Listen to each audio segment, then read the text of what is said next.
Bayangkan satu malam yang sangat sunyi. Lampu sudah dimatikan, suara motor di luar sudah hilang, tapi pikiranmu belum ikut diam. Ada rasa cemas yang nggak kamu akui, ada tekanan yang nggak kamu ceritakan, ada ketakutan tentang masa depan yang kamu sembunyikan rapat-rapat, dan di titik itulah kamu berbisik dalam hati, apa gue miskin? Apa hidup gue ini benar-benar sesempit itu? Tapi sebelum kamu menghakimi diri sendiri, ada satu hal penting yang perlu kamu dengar. Hidupmu bukan miskin, hanya saja kamu terlalu takut menghadapi realita. Bab 1, realita yang selalu kita hindari. Kita hidup di dunia yang serba cepat, semua orang terlihat berjalan lebih jauh dari kita. Gadget, timeline, iklan, bahkan teman sendiri membuat kamu merasa tertinggal. Bukan karena kamu tidak punya apa-apa, tapi karena kamu nggak pernah berani melihat keadaanmu dengan jujur. Kita sering lebih memilih menunda, mengalihkan perhatian, atau pura-pura buta terhadap masalah keuangan yang sebenarnya bisa diselesaikan. Stoikologi pernah berkata, bukan masalah yang membuatmu hancur, tapi pandanganmu terhadap masalah itu. Hidupmu sempit bukan karena uangmu sedikit, tapi karena pikiranmu terkunci oleh rasa takut.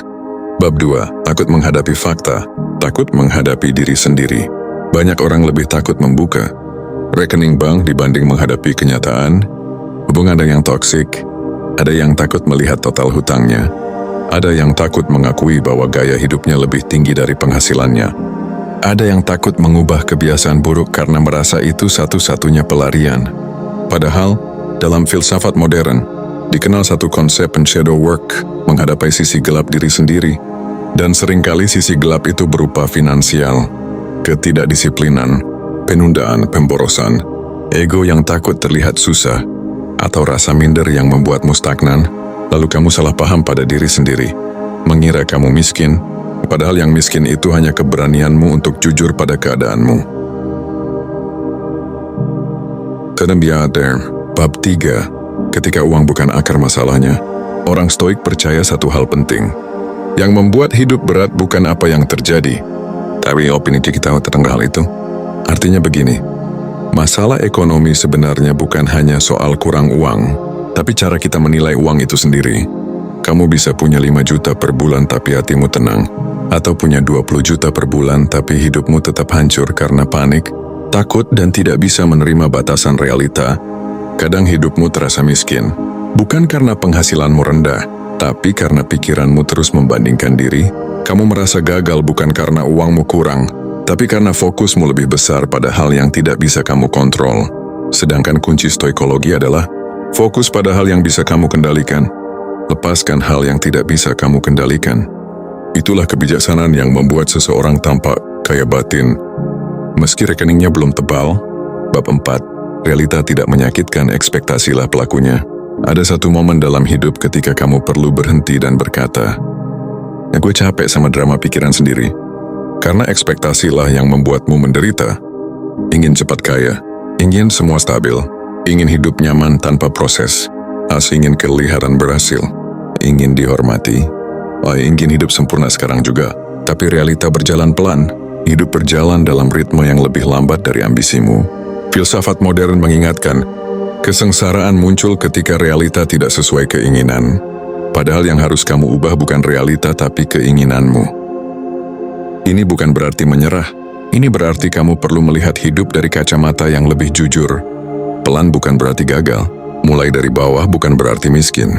Berproses bukan berarti tertinggal. Bab 5, menghadapi ketakutan finansial itu ibarat menyalakan lampu.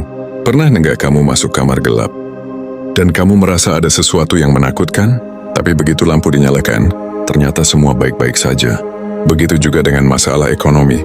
Ketika kamu takut mengecek kondisi finansial, ketika kamu takut jujur, ketika kamu takut disadarkan, itu hanya kegelapan pikiranmu. Kalau kamu mau menyalakan lampu dengan cara menghadapi realita apa adanya, kamu akan sadar bahwa hal yang kamu takuti tidak semenakutkan itu.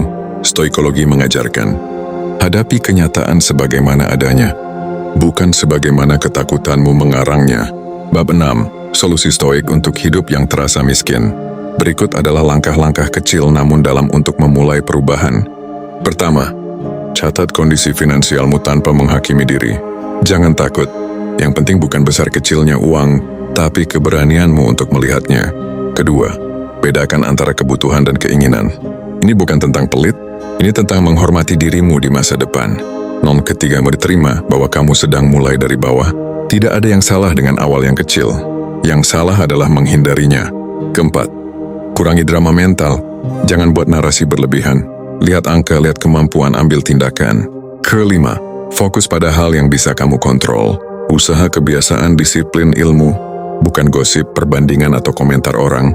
6. Latih hidup sederhana sebagai kekuatan. Kesederhanaan bukan tanda miskin. Kesederhanaan adalah latihan mental menuju kebebasan. Bab 7, pada akhirnya hidupmu tidak miskin. Miskin itu ketika kamu menyerah. Miskin itu ketika kamu tidak mau belajar.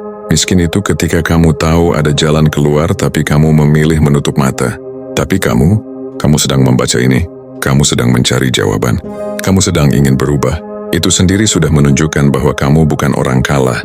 Filsafat modern bilang, orang yang mencari cara memperbaiki hidup sudah lebih kaya daripada orang yang sibuk terlihat kaya. Perjalananmu mungkin masih panjang, tapi kamu sudah berjalan ke arah yang benar. Sebelum kamu tutup video ini, coba tarik napas pelan.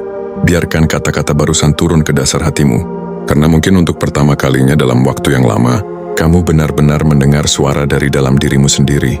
Sekarang tanyakan ini dengan jujur.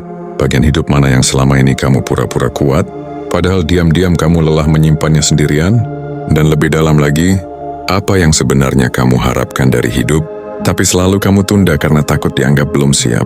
Seringkali kita tidak miskin, kita hanya terlalu takut mengakui realita, terlalu takut membuka bagian diri yang penuh luka, padahal disitulah awal dari perubahan. Aku ingin kamu renungkan satu hal. Kalau hari ini adalah titik balikmu, apa keputusan kecil yang berani kamu ambil demi diri kamu yang selama ini kamu abaikan? Dengar baik-baik, perjalananmu penting. Lukamu nyata, dan keberanianmu sekecil apapun itu, pantas diapresiasi. Kalau apa yang kamu rasakan barusan membuat hati kamu sedikit lebih ringan, aku ingin kamu tetap ada di ruang ini. Nafas baru bukan sekadar channel, ini tempat pulang untuk orang-orang yang selama ini memikul beban dalam diam.